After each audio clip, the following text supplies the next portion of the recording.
Hello, welcome to this week's reading vlog. It is 4:40 p.m. Sunday evening, and I just finished like 2 minutes ago the Wolf of Oren-Yaro by Villoso. This book is filled with like betrayal after betrayal after betrayal. Like, she's really going through a lot in here, especially as a queen of a place where peace is very precarious, and she's at a foreign place, and it's like, she's just going through a lot, okay? And there are a lot of reveals, especially at the end of this book, especially surrounding some of what happened around the time or that made the husband walk out. I still stand by what I said, that the husband is shitty, he's crappy, and there's a few other things I will call him that can be a little bit spoily.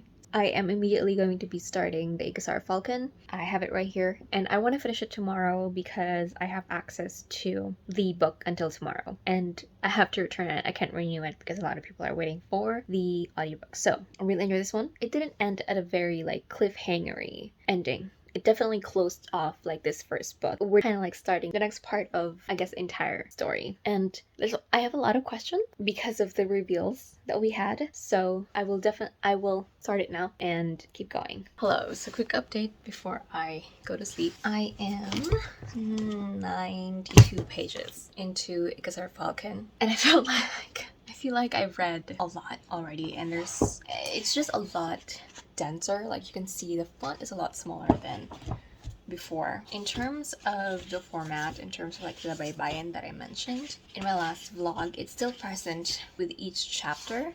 There's still no explanation, there's no like index at the end of what the words mean and why they were included, and I'm still going to do a little bit of research to see if they were explained anywhere, but so far I haven't seen anything about it, and it's really weird to me that it would be included with no explanation. If I didn't know that it was baybayin, I would be like really confused and really curious what they're about, but there's nothing about them. Again, really enjoying where it is, and like I'm so invested in the story right now. Like, I'm really lost in it, like I'm transported to the story. So I feel like I've read quite far, but I'm only like 90 pages in, because again, it's a lot denser, there's a lot more things happening. So that's my update for right now. Tomorrow, hopefully, I'll read a little bit more. I want to get halfway through at least, and then we'll do more updates. It's hard to do updates now because it's the second book, and I don't want to spoil anything that happens in the first book, but we are picking up right where we left off on the first book, and like the next steps that are happening now with the next revelations and progressions of the story. So I'll see you guys tomorrow. It is Tuesday evening. I'm almost 50% of the way through. I think I'm about 50% of the way through. I didn't realize this was almost 600 pages, 596 pages.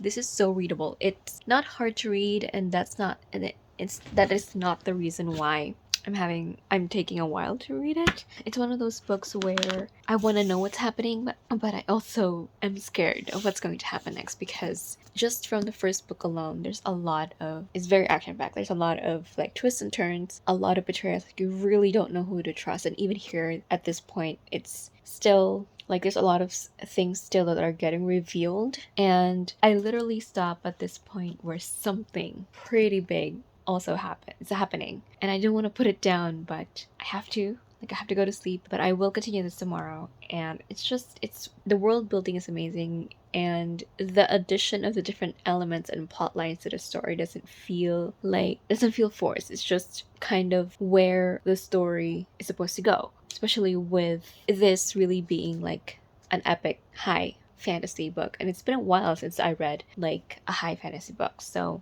really enjoying this one.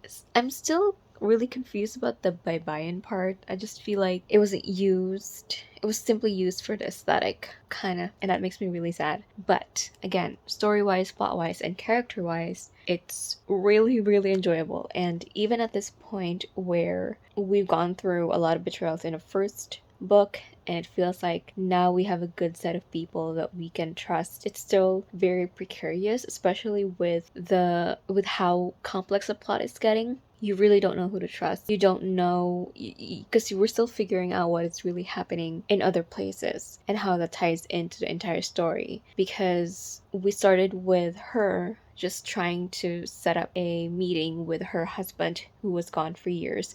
So there's already a lot to unpack there from the past. And we got those reveals, some of those reveals in the first book, but then we also realized that there's a lot more things underway that is going to be pretty much the main plot line for the rest of the story. But I feel like, especially now at this point in the book, there is much more to the story now, which I kind of already expected based on the title of the book. I think you understand where I'm getting at. But right now, it's still, because it's literally just starting now. So I don't know if that is like what I think is true, like what I think the story might be going to, or like one part of where the plot is going to go to. I'm not 100% sure yet, because again, I'm only almost halfway through, so I'm just really having fun with this one. It's super readable, but it's still complex, still intricate, and there's so much to the story. And I just missed, I guess, reading high fantasies that just have twists and layers and complexities left and right, up and down, side to side. I don't know.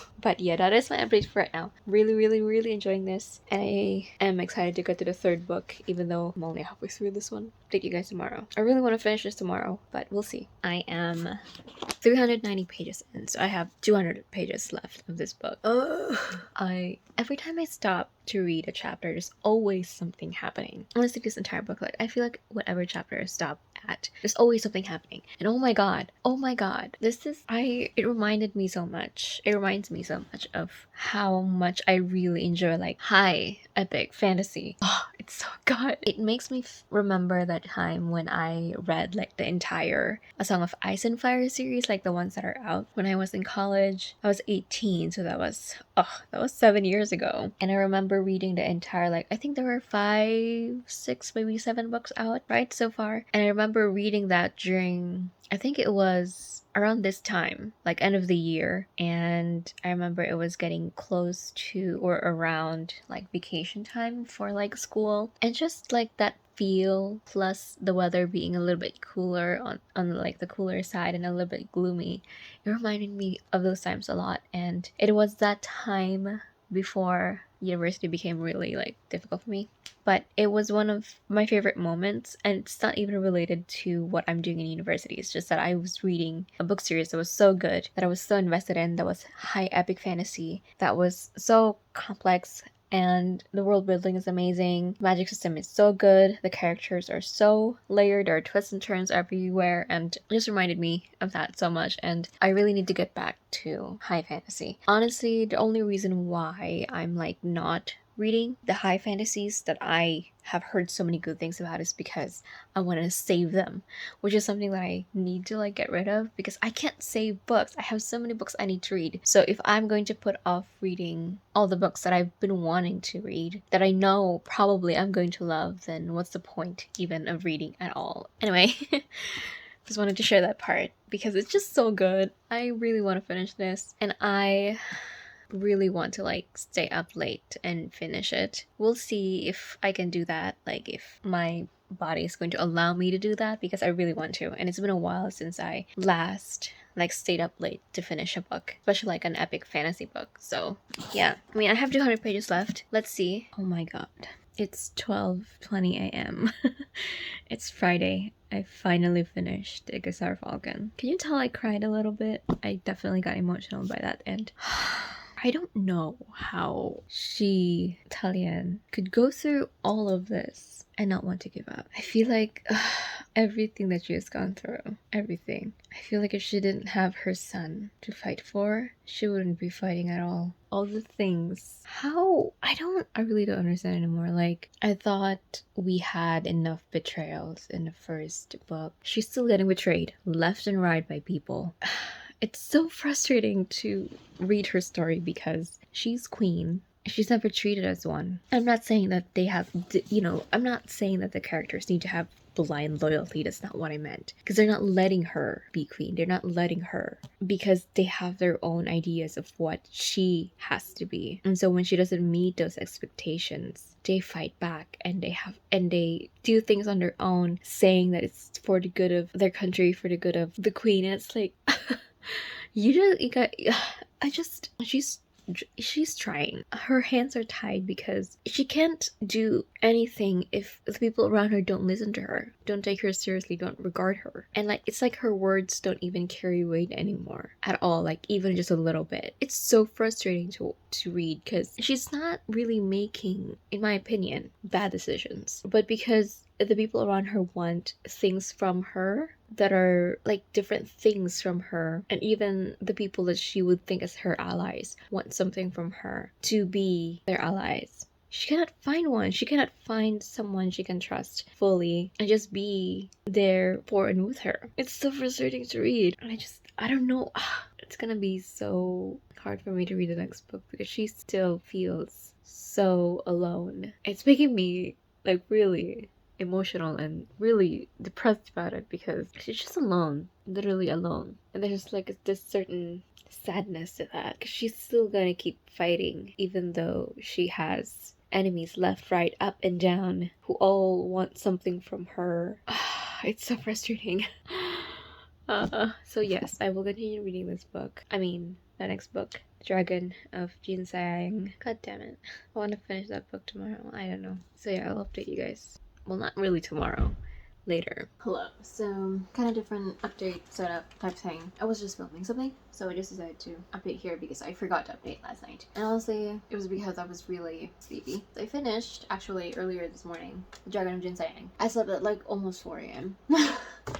because I wanted to finish it. So, let's talk about it. Okay, so 5 out of 5 stars. I do have obviously some criticisms about it, but overall, it was just really enjoyable. And I don't know if I've said this in a previous update, but it reminded me of how much I love reading adult high epic fantasy in like Game of Thrones, A Song of Ice and Fire type scale. It's been a while since I've last read a book that's similar in that scale, and it's a lot of fun. It reminded me how much I love it and how much I enjoy it.